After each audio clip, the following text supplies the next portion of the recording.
Today we're going through the goriest retro shooters to ever set foot on this planet. I'm talking the ones that turns your whole screen red, the ones that will make your face go like this.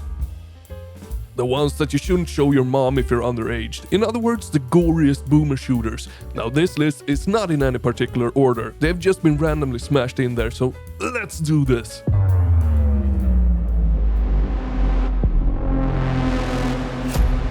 We're starting this list off with something very gruesome indeed. Now where the gore lies in this game is necessarily not in its blood and meat from its enemies. No. Even though it is pretty good. You can for example explode an enemy, and if the roof is low enough you will see the enemy's blood drip from the roof, which is pretty neat. But where the true horrors of this game comes from is in its art style, from its levels, where you literally walk in halls filled with blood all the way up to your knees. Roofs covered in meat and dripping from blood. Walls that are nothing but bloody rotten meat where you can almost smell the rot yourself. It's really disgusting, but actually quite freaking amazing how well the developer has really nailed this art style. Gore in itself, it's not that unique, but the body horror scene in this game is. And it's really well done. Incision is out now in early access and the full review can be found on my channel. And the game's description? Well, it goes like this. All old school first-person shooter action. No bullshit. Lots of blood and gore. You get to slaughter your way through nightmares, industrial mazes, transformed cityscapes and surreal alien structures to cut down the growth in this ultra-violent, fast-paced and merciless retro-style first-person shooter.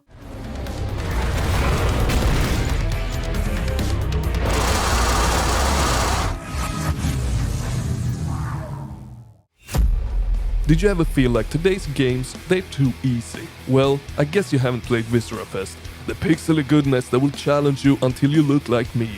Very much bald, that is. This game is not ashamed of showing you when your bullets hits your target, however. It's not ashamed of having that nice bullet impact that we so deeply seek in video games. And it does it so well with its pixely blood that comes in all different shapes and sizes. And to make it even a little more interesting, the blood is not just red. It also comes in all different colors. And to make it even more interesting, every single level introduces a new enemy type for you to slaughter. Really making this game stand out from the crowd. Viscerafest is out in early access and the description, well, it goes like this. Viscerafest is a sci-fi fantasy single-player arena first-person shooter with minor collectathon elements.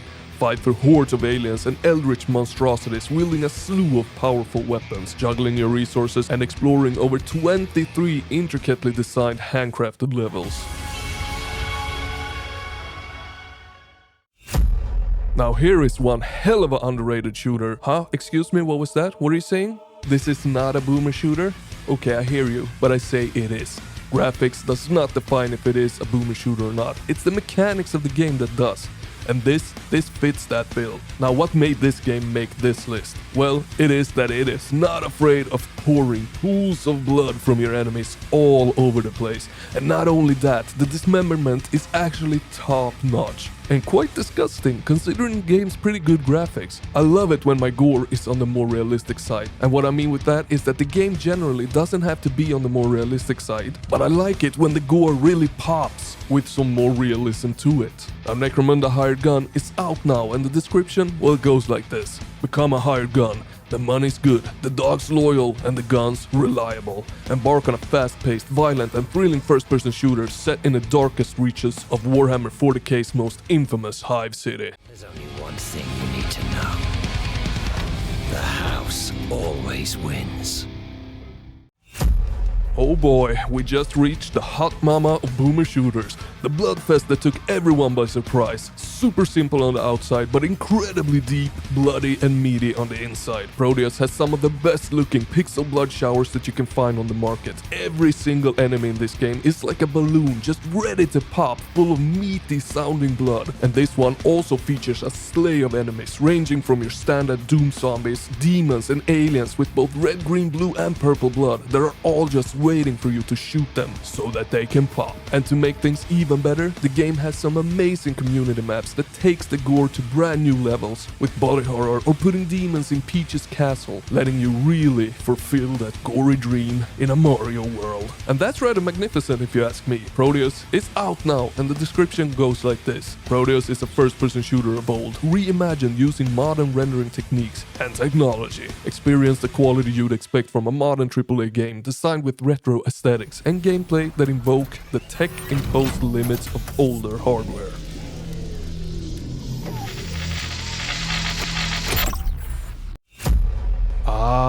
The best pixelated roguelike that you can find on this godforsaken planet. The game that offers an insane amount of weapons to make your enemies turn into beautiful red slow-mo puddles of blood splashing absolutely everywhere. The weapons, they're truly the highlight here. They feel amazing even though they come in a million different shapes and sizes, ranging from ranged weapon, magic weapons and melee weapons. And to top that, one shotgun can be just as you expect a shotgun to be. The other one might shoot ultra fast, and the third shotgun that you find might actually shoot deadly pizzas. And this excitement of finding new ways to slaughter your enemies with, combined with the satisfying slow motion death camera turning your screen completely red, is what makes this the bloodiest roguelike retro shooter. Nightmare Reaper is out now, and I have a full review on it which you should check out. In the description, it goes like this. Progress through the cursed depths of a nightmare while finding an arsenal of powerful weapons and improving your abilities along the way. This retro-inspired first-person shooter with looter shooter and roguelike elements breaches the wall between classic and modern gameplay.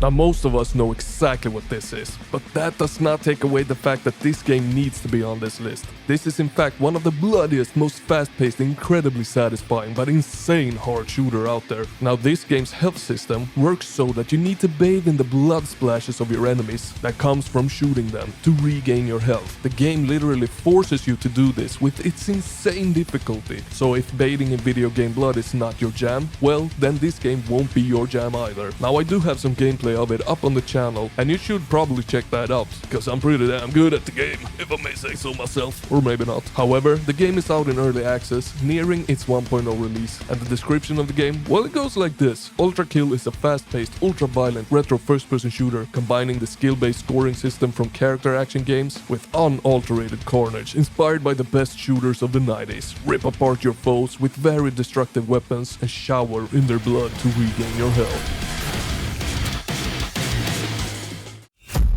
Now this one right here is one of the most stylish retro first-person shooters out there. This game has been designed with a purpose in mind, that you, the player, should be able to take screenshots wherever and whenever you like, and it should look like it's coming straight out of a comic book. Now this you can use to create your very own comic, and if you want to, you can create a comic filled with a lot of the red color, the color of blood, because oh boy does the enemies in this game bleed. And this comic book blood does stick to both walls and ceilings, and to see this red colored liquid, you will have to shoot your way through both zombies and some very HP Lovecraftian looking monstrosities. And it's all amped up with a fantastic heart-pumping metal soundtrack that makes the blood in your veins flow even faster. And the game is out now, and the description goes like this. Forgive Me Father is a dark retro horror first-person shooter set in a comic book style world inspired by the novels of H.P. Lovecraft. As the only one left with full sense, you begin a journey in search of answers and relief. How long can you last?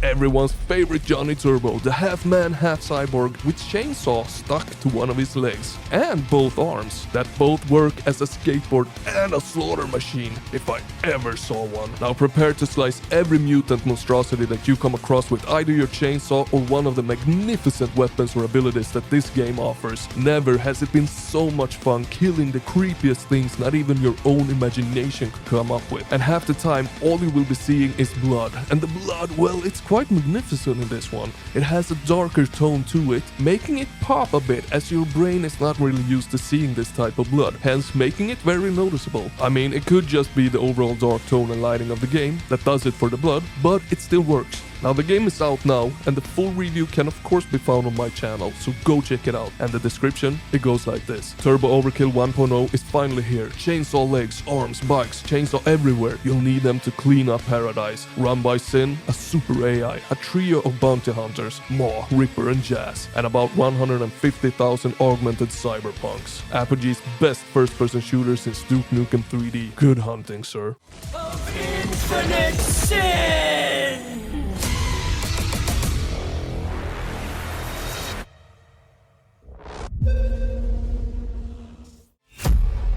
And finally we reach the craziest, most controversial boomer shooter around, and also one that is not afraid of showing some blood. Although given the tone of the game, in my opinion they could have amped up the blood just a notch. I mean, there is plenty of it, and every civilian, human, monster and thing has it, but a little more rarely hurts. The fun thing about this one though is how insane everything is, from the levels, weapons and enemies, making it feel special and very memorable, with a ton of gore included. The game is out now, and this one was actually one of my very early reviews on the channel. I think there might even be some super old gameplay videos of it on the channel. Now don't check them out, please. They are bad.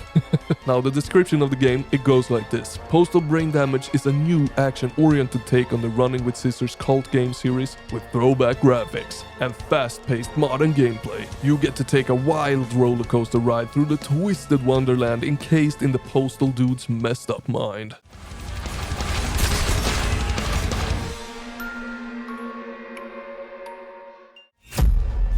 Yeah, I know half of you don't think this is a boomer shooter. Well, I'm here to tell you it is. It does stray off in some aspects here and there, but in its core, with its combat, guns, pacing and level design, apart from the platforming, yeah, then it is very much a boomer shooter, and I don't care what you say. And it's also one hell of a bloody one. Now you all heard about the glory kills, and essentially what they are is that you rip and tear your enemies apart with your hands, exposing their inner flesh outside of the skin and letting the blood pour out while giving you pickups, so that you can keep on fighting to rip and tear the next enemy in front of you. While this does get a little tedious after the 500th time you do it, it's nonetheless very, very beautiful and gory to look at. Now the game is out now, and the description, well, it goes like this. Hell's armies have invaded Earth, become the Slayer in an epic single-player campaign to conquer demons across dimensions and stop the final destruction of humanity. The only thing that they fear is you. Slayer's time is now.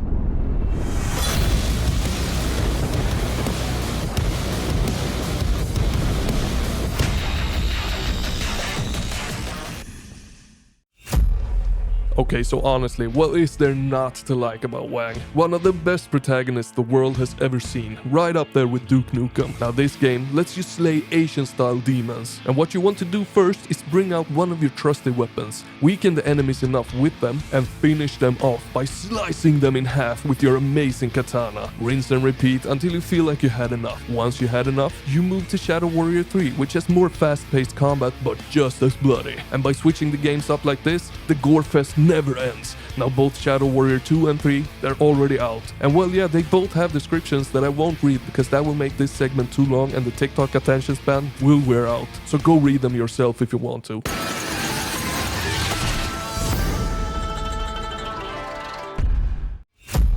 Okay, now we reach the most recent addition to the boomer shooter gore fest, Boltgun. Now Boltgun is what happens when a AA studio feels like it is time to enter the mysterious but awesome waters of modern retro shooters. And oh boy, they actually nailed it for the most part. But what they definitely nailed is the gore. And it is magnificent. Not only did this game start my slay everything with in my reviews, where I show off a ton of bloody kills, it also has a chainsword that you can actually rev up mid-slice to slice even harder, truly sawing your enemies slowly in half. And if that wasn't enough, well, the ranged weapon has some of the best visual and audio punch to them that I have ever witnessed, making it so nice, blasting the cannon fodder enemies to bits and pieces. And here is the description for you. Load up your bolt gun and unleash the awesome Space Marine arsenal to blast your way through an explosion of sprites, pixels and blood in a perfect blend of Warhammer 40k frenetic gameplay and the stylish visuals of the 90s retro shooters.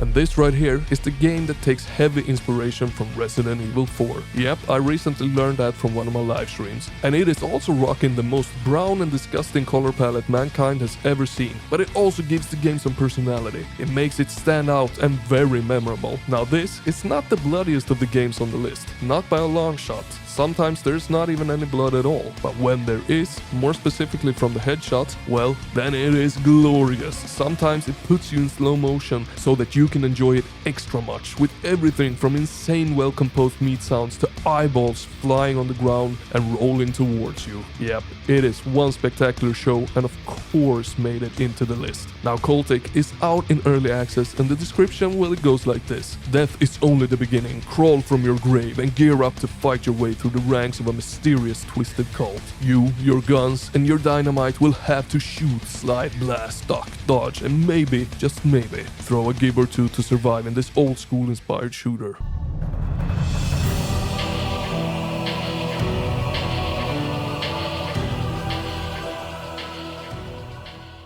Now my friend, you're pretty damn amazing for watching this video, and you should definitely hit that subscribe, join the Discord linked in the description, and become a member of the channel if you want to help me keep on doing this. And for the love of everything, do not miss these.